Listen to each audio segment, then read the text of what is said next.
मेरी random one से बात नहीं हुई थी, रैंडम वन से बात करते हैं। हेलो हेलो हेलो, हाँ जी, क्या हाल है? ठीक ठाक। वालेकुम सलाम। अच्छा, क्या बात करेंगे? मैं शायद ये गंदी आदत लगी है मुझे, मैं अल्लाह का शुक्र बोल देता हूँ। मैं एथियस्ट कोई हूँ। बात नहीं, कुछ नहीं तो होता, मैंने सिर्फ़ कुछ नहीं होता। हाँ, ऑब्वियसली येस। अच्छा, मैंने सिर्फ़ एक क्वेश्चन पूछा, बड़ा शॉर्ट सा क्वेश्चन है। क्वेश्चन ये है कि हम जनरली जब देखते हैं कि कभी अ, जो मुसलमान लोग होते हैं वो एथियस्ट लोगों के बारे में बात कर रहे होते हैं, या हम भी खुद भी मतलब स्ट्रॉ मैन कर रहे होते हैं यहाँ पे कि प्रॉब्लम ऑफ ईविल को वो जब फॉर एग्ज़ाम्पल एक एथियस्ट कहता है यार कि बहुत मतलब इस दुनिया में काफ़ी ईविल प्रिवेलेंट है, तो गॉड एग्ज़िस्ट नहीं कर सकता। मुझे समहाउ लगता है, मतलब उसमें मैं आपको पॉइंट लेना चाहूँगा कि मुझे लगता है कि शायद ये इतना बड़ा कोई स्ट्रॉन्ग पॉइंट नहीं है हमारी तरफ से भी, कि अगर ईविल एग्ज़िस्ट करता है तो क्यों नहीं गॉड एग्ज़िस्ट करता है, जो भी। इसके अगेंस्ट आपको नहीं लगता कि जो एक स्टैटिस्टिकल प्रोबेबिलिटी है कि फॉर एग्ज़ाम्पल मैं एशिया में पैदा हुआ हूँ, तो मोस्ट लाइकली मैं मतलब पाकिस्तान में पैदा हुआ हूँ, तो मोस्ट लाइकली मैं पाकिस्तान हूँ। और अगर मैं यही फॉर एग्ज़ाम्पल इंडिया में पैदा होता, तो जिस कन्विक्शन के साथ मैं मतलब अल्लाह को डिफेंड कर रहा हूँ, शायद उसी कन्विक्शन के साथ मैं कृष्णा को डिफेंड कर रहा होता। तो आपको नहीं लगता कि वो शायद ज़्यादा स्ट्रॉन्ग पॉइंट है, ये जो प्रॉब्लम ऑफ ईविल या इस तरह के कुछ आर्गुमेंट्स हैं, वो कुछ कुछ ज़्यादा स्ट्रॉन्ग पॉइंट नहीं है, या मैं कुछ आप मिस कर ऐसे रहा हूँ, तो मुझे आपकी प्लीज़। आपकी नज़र में प्रॉब्लम ऑफ ईविल का आर्गुमेंट क्या है? आप जो आपका वो ये वर्जन कहते है, हैं। जिस वर्जन की आप बात कर रहे हैं, वो मुझे बताएं।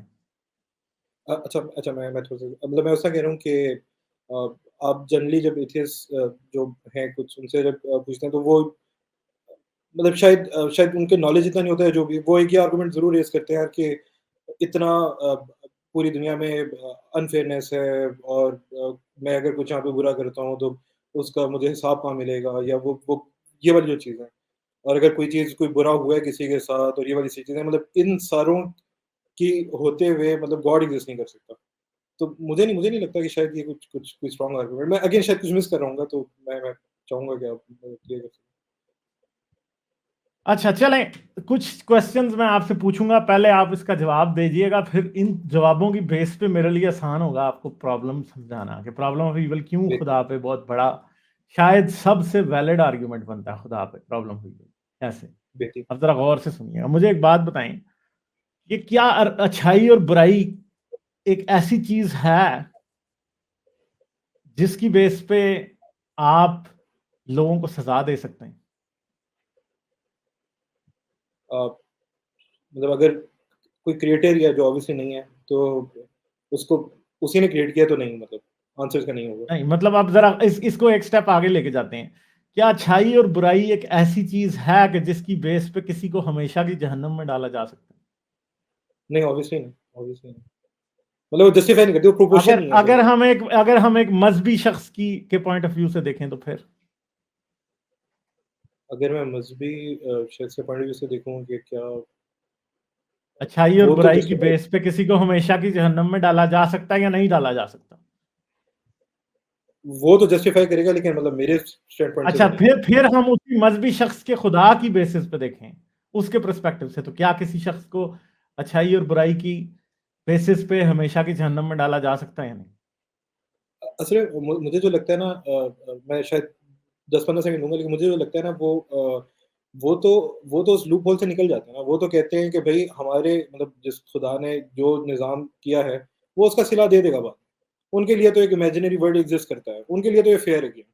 तो मैं इसलिए कह रहा हूँ यानी कि वो आप वहाँ ये पे समझते हैं कि उनके खुदा के पर्सपेक्टिव से किसी को अच्छाई और बुराई के ऊपर हमेशा की जहन्नम में डाला जा सकता है? नहीं, ऑब्वियसली नहीं, नहीं, लॉजिकली तो बिल्कुल भी नहीं, मतलब बिल्कुल भी नहीं, 1% भी नहीं। ओहो, मैं लॉजिक की बात नहीं कर रहा, मैं उनके पर्सपेक्टिव की बात कर रहा हूं, उनके खुदा की पर्सपेक्टिव से कि आप उनका खुदा हैं और आप लोगों को उन्होंने इस छोटी सी जिंदगी में जो अच्छाई और बुराई की है उसकी बेस पे हमेशा की जहन्नम में डाल रहे हैं, तो क्या आप खुदा होते हुए इस बात को जस्टिफाइड समझते हैं? तो तभी कर रहे हैं या ऐसे ही कर रहे हैं, शौक आया हुआ है बस? असल में नहीं, गलत है, मैं आपकी बात समझ गया हूँ, लेकिन आप मेरी आप बात क्यों नहीं यार, आप इसको रेजिस्ट मत करें, जरा एक दफा इस रीजनिंग को फ्लो तो करने दें। अच्छा सही। या मैं असल में ये चाहता नहीं हूं, हमेशा मैं बड़े लोगों से सवाल पूछता हूं ना जब, तो लोग आगे से बात को समझते नहीं है, मैं उनको चाहता हूं कि वो एक बेसिक प्रेमिस अंडरस्टैंड कर जाएं बगैर मेरे कहे हुए। सही। मगर आप शायद उस पॉइंट पे नहीं आ रहे। अब जरा गौर से मेरी बात सुने। खुदा किसी को जन्नत और जहन्नम हमेशा की अच्छाई और बुराई की बुनियाद पे इसलिए देता है कि वो समझता है कि अच्छाई और बुराई का तस्वर बहुत इंपॉर्टेंट है। क्या इस स्टेटमेंट से आप एग्री करते हैं या नहीं करते? एग्री करता हूँ। खुदा इसीलिए दे रहा है ना कि हमेशा के लिए किसी को जहन्नम में डाल देगा, क्योंकि क्योंकि वो ये समझता है कि अच्छाई और बुराई एक इतनी इंपॉर्टेंट चीज है कि उसकी बेस पे वो किसी को हमेशा के लिए जहन्नम में डाल सकता है। मगर अब उससे अगली रीजनिंग क्या फ्लो करती है कि अच्छाई और बुराई बेसिकली इस दुनिया में खुदा के लिए सबसे इंपॉर्टेंट चीजें हैं। ठीक है, अब एक बात करते हैं कि एक हुक्मरान है किसी मुल्क का और उसको पता है कि कौन सा बंदा कहां पे क्या बुराई कर रहा है, कौन रेप कर रहा है, कौन कत्ल कर रहा है, कातिल कौन कौन है, किसने आज से 80 साल पहले कत्ल किए थे, किसने लूटा था, किसने मारा था, कौन रेपिस्ट था, किसने लाख बंदे का कत्ल कराया, किसने 1000 का कराया, कौन भूखा मार रहा है, कौन ये कर रहा है, उसको सब कुछ पता है। और उसके पास उन सब चीजों का उसके पास क्या है, उसके पास सोल्यूशन भी है, और वो नहीं करता। तो ऐसे हुक्मरान को आप क्या कहेंगे? Unjust, evil. ईवल कहेंगे। ये वो प्रॉब्लम ऑफ ईवल है जो कि लोग खुदा पे अप्लाई करते हैं। पहली बात है कि खुदा ये समझता है कि अच्छाई और बुराई की बेस पे वो किसी को हमेशा की जहन्नम में डाल सकता है, और लोगों को ईवल कह देता है इस अच्छाई और बुराई की बेसिस पे। और दूसरी तरफ उसकी नाक के नीचे वो दुनिया की सबसे ज्यादा बुराइयां हो रही हैं और वो तमाशबीन बना बैठा देखा, अगर उसकी जगह कोई और बैठा तमाशबीन बना देख रहा होता और दुनिया में लोग कत्ल हो रहे होते, बच्चों के रेप हो रहे होते, रेप एंड मर्डर हो रहे होते, अभी हमने न्यूज दिखाई है बच्ची के रेप और मर्डर की, तो खुदा उस बंदे को क्या कहता? खुदा ऐसे बंदे को, ऐसा हुक्मरान जिसको अपनी सल्तनत में पता होने वाली सब बुराइयों का पता है या एक का भी पता है और उसने उसको नहीं रोका, खुदा उस हुक्मरान को जहन्नम में डालेगा।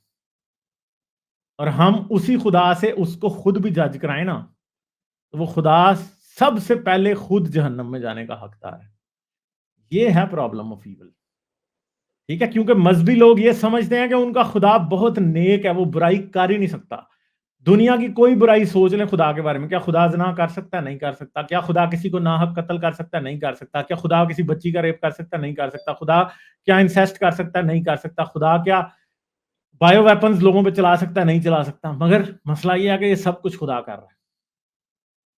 ये है प्रॉब्लम ऑफ ईवल, कि ये क्लेम सिर्फ ये नहीं करते कि इनका खुदा है और इनका खुदा सब कुछ कर सकता है, ये भी क्लेम करते हैं कि खुदा से ज्यादा कोई नेक नहीं हो सकता, खुदा से बड़ा कोई मुनसिफ नहीं है।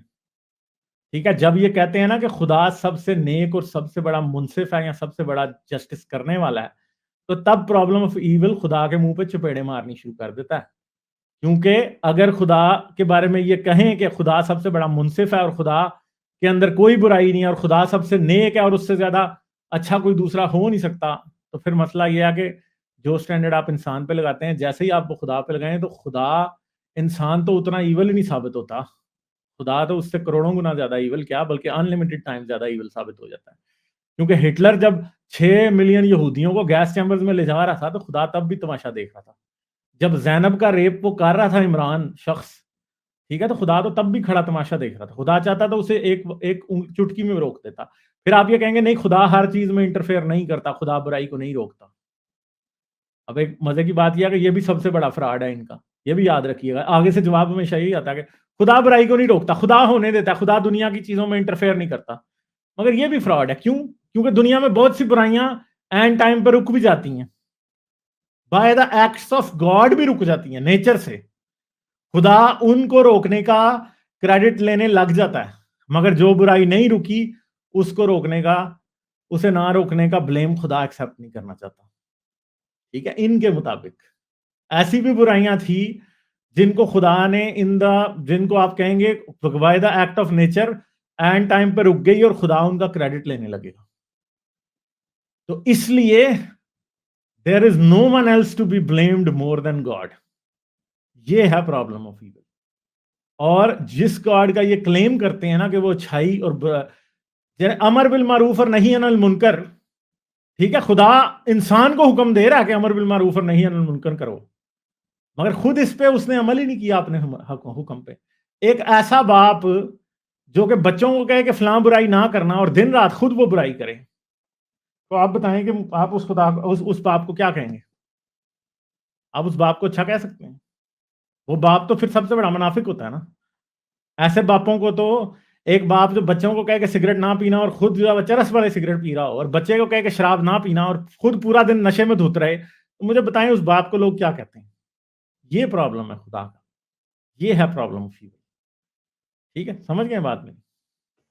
Yes, make sense, make sense.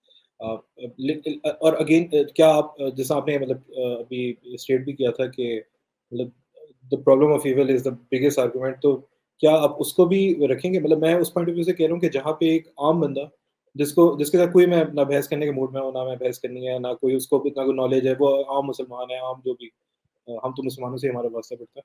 तो उसको ये वाली बात बताना कि यार कि तुम अगर मैं तुमसे अभी बात करना स्टार्ट करूँ, तो जिस कन्विक्शन के साथ तुम इस्लाम, मोहम्मद और अल्लाह को डिफेंड कर रहे होगे, मतलब जस्ट इन केस कि तुम यहाँ पे पैदा ना होते, तुम यूरोप में होते, तुम उसी कन्विक्शन के साथ ये काम क्या आपको नहीं लगता कि आई आई ओपनर होता है? क्योंकि मैंने ये देखिए, काफ़ी आर्गुमेंट्स, मैं आपकी बात समझ गया हूं।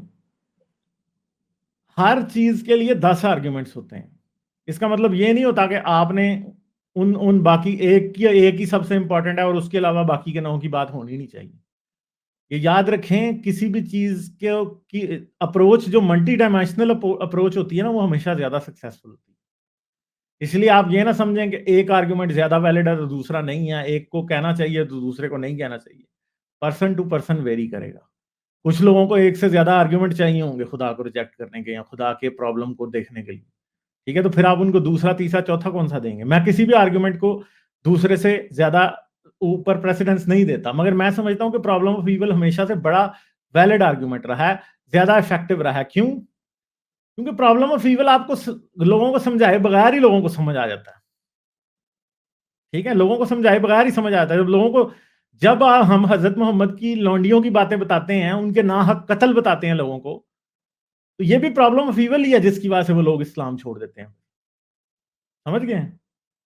तो इसलिए मैं कह रहा हूं कि प्रॉब्लम ऑफ ईविल सबसे इफेक्टिव आर्ग्यूमेंट नजर आता है मुझे, क्योंकि लोग इसकी वजह से छोड़ते हैं। जब देखते हैं लोग कि कुरान औरत के बारे में क्या कहता है, तो लोग इस्लाम छोड़ देते हैं। जब लोग ये देखते हैं कि कुरान जो है वो लोगों से नफरत के बारे में क्या कहता है, तो लोग उसकी वजह से भी इस्लाम छोड़ते हैं। जब लोग बाइबल में स्लॉटर देखते हैं, जेनोसाइड देखते हैं, तो लोग उसकी वजह से क्रिश्चियनिटी भी छोड़ देते हैं। तो problem of evil remains the most potent argument या potent reason to reject God. अब उसकी फॉर्म वहां पे डिफरेंट है, जो मैं अभी आपको बता रहा हूं, मगर इंसान आर्ग्यूमेंट फ्रॉम ईवल को ना समझते हुए भी उसको समझ रहा होता है।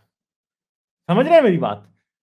प्रॉब्लम ऑफ ईवल का जो आर्ग्यूमेंट है, इंसान उसकी एक कंसाइज फॉर्म को ना भी जानता हो ना, तो तब भी उसको इनेटली समझता है। समझ गए हैं? फिर भी समझता है वो, इसीलिए वो छोड़ देता है। ठीक है, ऐसे और सही हो लास्ट गया। पे चलें, ठीक है फिर। चलो ओके, चलें, ठीक है। चलें, ठीक है, okay, thank you, bye bye. Like, share और सब्सक्राइब करना मत भूलें। इसके साथ साथ आप मेरे चैनल को पेट्रियन पर सपोर्ट कर सकते हैं। पेट्रियन का लिंक वीडियो की डिस्क्रिप्शन में है।